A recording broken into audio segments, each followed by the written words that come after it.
Where does Mr. Epstein come in, and what about the Prime Minister? There are hardly any references to the Prime Minister. I know there was another, person who says, oh, on such and such date, something is going to happen, some disclosures will come, the government will have to fall, and, this will happen. It's talking nonsense. The Prime Minister has never met Mr. Epstein. The Prime Minister has never interacted with Mr. Epstein. Mr. Epstein is in conversation with somebody who turns around and says, Modi's on board.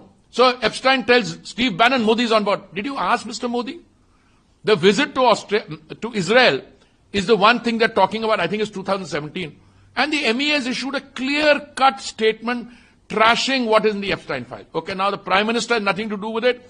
Prime Minister of India, elected in May 2014. Okay, he's transformed the country, doesn't appear anywhere in Epstein files except in the young leader of opposition's fertile imagination and those nutcases who provide him inputs and get him into trouble periodically. Sometimes the Brazilian model, sometimes tearing an ordinance. Let's leave that aside. Then you come to an industrialist. His name is there.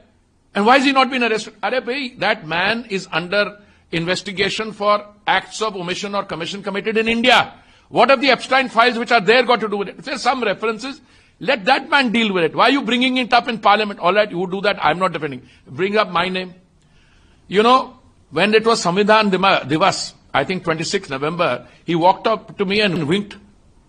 No, once I didn't see it, second time again. I said, what is wrong with the man? He said, yes. Oh, name is in interesting places. I said, you want to know what it is?